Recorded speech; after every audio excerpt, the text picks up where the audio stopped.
never-ending parang learning. You're always a student, and you're always evolving. You always want to be creative. You know, when you're a creative, it's constant evolution. So, nandun ako ngayon, like, you know, I want to do so many more. I want to give so much more. And I want to work with good directors. So I want to work with great actors, and, you know, actors that I haven't worked with. Ang dami pa. So, yeah, I have so much to look forward to.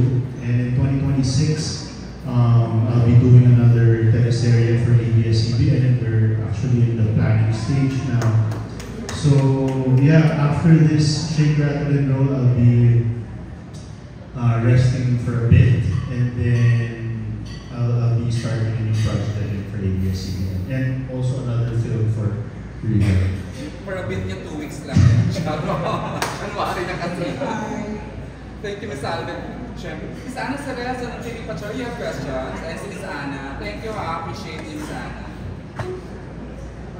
Sorry, pinakinan ako siya, binigla ako. Hello. Hi.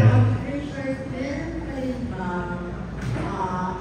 directors na nahilig sa'yo na medyo challenge ka after this project? Yung mga directors? Being or something na... Yeah, of course. Oh, marami pa.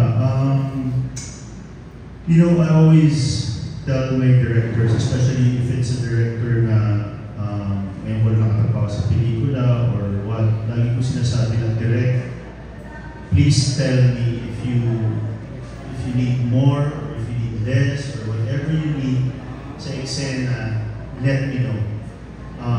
Kasi syempre may mga ibang directors or what na baka naiilang, or nahiya, or something. So ako from the start, sinasabi ko agad yun. Direct, okay mailang sa akin, okay kaya sa akin. Sabihin nyo kung kailangan ng isa pang take. Sabihin nyo sa akin kung kailangan ko to be better in this scene. I always want to be challenged.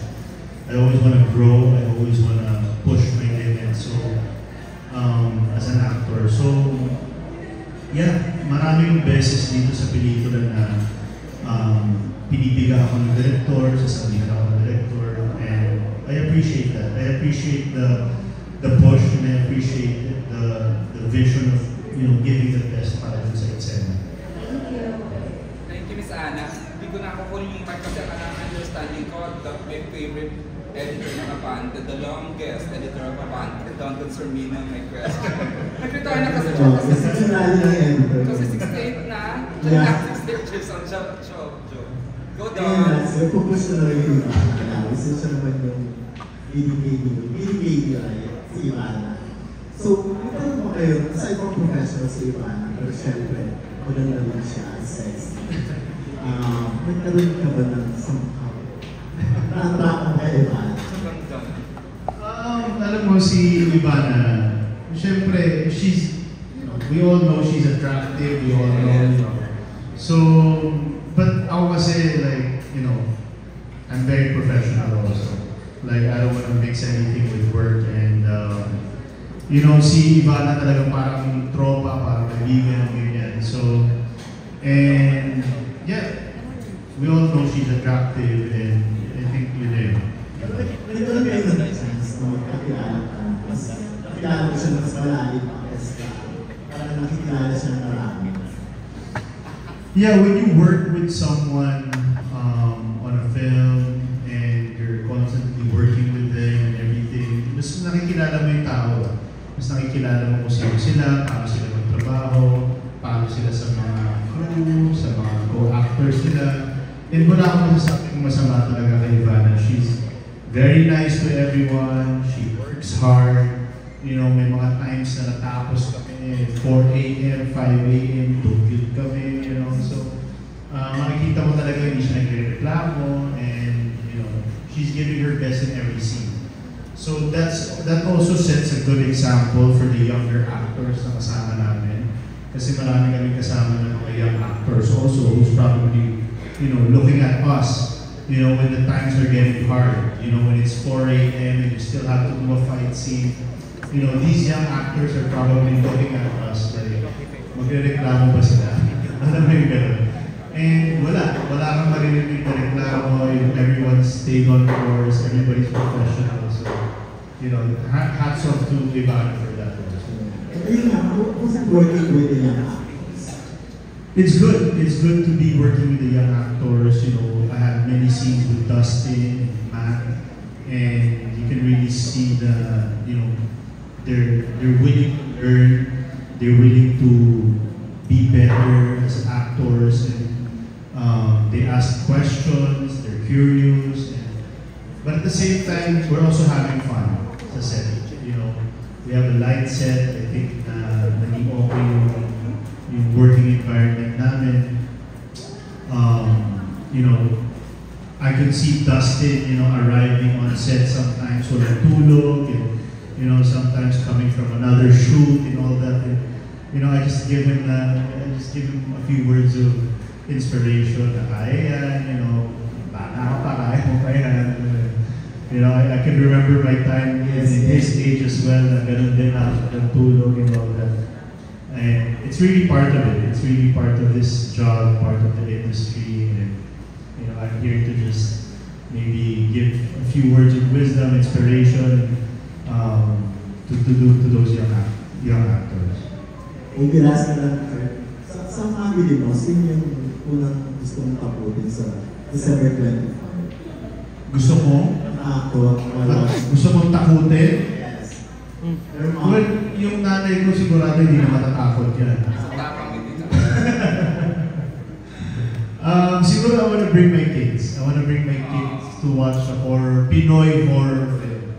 Diba? Kasi I'm not sure if they've seen a Pinoy horror film. And, you know, I think Shake, Rattle, and Roll, diba? Kumbaga, household name yan sa horror films natin dito sa Pilipinas. And gusto kong makita ng mga kids ko, yung Shake, Rattle, and Roll. Last night, pero ako personally, nakatakot ka dito sa episode. Are you the type? Yun yan. Kasi syempre, Natatakot ka pa rin. Alam mo ako, there was a time na natatakot ako sa horror films. But when I started doing horror films, parang ano na ako, parang inisip ko, paano ba nila ginawa? Paano nila ginawa yun? Pero syempre, nandiyan pa rin yung mga eksena talaga nakakatakot na, di ba, yung parang pag inisip mo nangyari sa'yo, mag-isa ka lang sa kwarto or what, natatakot ka pa rin. So syempre, nandiyan pa rin yung kaba, nandiyan pa rin yung takot, especially sa mga horror films. isusin ko lang mga experience, mga horror experience, like, While filming the episode, parang wala naman. Well, minsan namamatay yung mga ilaw, gano'n. Pero iniisip na lang namin na napakit lang yung ano man. Pero pina-off na pala ni Business. Yeah, but wala naman kaming extreme na experience while filming this. okay, thank you. Don, ilang taon ka na editor ng Abante? Babalik ako talaga yung intro ko sa'yo. Almost 35 years. Di ba? 20 plus.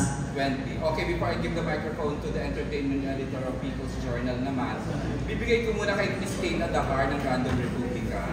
Before I give the microphone sa kay Ian Parinas, People's Tonight Entertainment Editor. Sa'yo na muna, Miss Kate. Ayun, sir. Pero yung kanina na gusto mo na gumawa ng good projects, minisip ka bang criteria ng actor? Kailangan para napaswap? Meron bang non-negotiable? Sorry. Nalaman mo kanina na gusto mo na... Yung lechon kasi tinatagtag, no? Kuya, mamaya ko natagtagan yung lechon. Ano yung sabi? Nabanggit mo kanina na gusto mo na gumawa ng good projects, mag-focus on. Ano yung non-negotiables mo? May criteria na ba yun? Criteria? Wala naman. I always try to, you know, be flexible and more, parang, I want to evolve with the project. You know, once I put myself in a project, parang, you have to accept some things about the project. But it's always nice to be flexible and I think ang main thing lang is the output, diba? Seeing the output and doing the scenes. Pero yung mga non-negotiables or criteria, parang wala naman. I try to evolve with the project, you know, creatively with the directors, the producers. It's like a cohesive vision. It's a vision of different creatives. So it's always nice to be part of a good team. I guess I think yun yung crucial din sa movie making is having a good team, a cohesive team. Yeah. And having done this and yung Incognito where you work with yung new breed of actors, kayo na ngayon yung dalawa. Do you feel more responsible pag nasa set or meron bang feel more responsible? Alam mo, nakakatuwa kasi ngayon, yun nga, like sila Dustin, everyone asking me like questions and like what you said, they're looking up to me now. But I was in their shoes before as well, and you know, I had some mentors also, like different actors that I looked up to, and you know, parang it's my responsibility now as an actor also to give the next generation inspiration, to give them some words of wisdom, to keep on going, to keep pushing the creative limits of filmmaking and TV.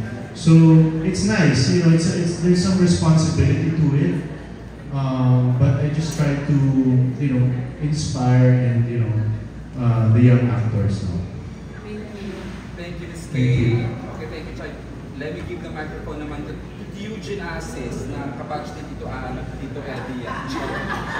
Joke! Sa bayan naman ni Tito Eddie, di ka ba? Hindi, nauna ako sa kanya. Nauna ka! Pinatulan Pinatulan na pa rin Tito Eugene. Go ahead, Tito Eugene. Anyway, Richard, nabanggit ko kanina na you want to work, you have the cameras, diba? Kung sakali lang na bigyan ka ng pagkakataon, ano yung genre na gusto mo unang gawin? Actually, Ilang siguro director or producer, kasi nag-produce din naman kayo dati. So baka pwedeng bumalik kayo sa pag-produce. You know, nowadays kasi parang ang sarap mag-imagine kung anong gusto natin gawin. Pero kung mag-base tayo sa reality, I think, you know, budget-wise is a concern, obviously in the Philippines. But, you know, if I was to do something, siguro I'll stick to my strengths. One of my core strengths is action. So definitely there will be an action, you know, flavor to the project, and maybe a touch of comedy, you know, a touch of lightness to it. So yeah, those are the few things that are probably part of the film that I'm going to do. So parang Jackie Chan or yeah, I mean, it doesn't have to be, you know, like that, but something like that, something na action. Pero Filipino. Pero more Pinoy, more modern. Yeah. Tapos, this one, sino yung parang gusto mo makasama sa isang project, pero hindi mo pa makasama? too much art. Sino ka bang hindi Malaman namin na wishlist mo pala siya.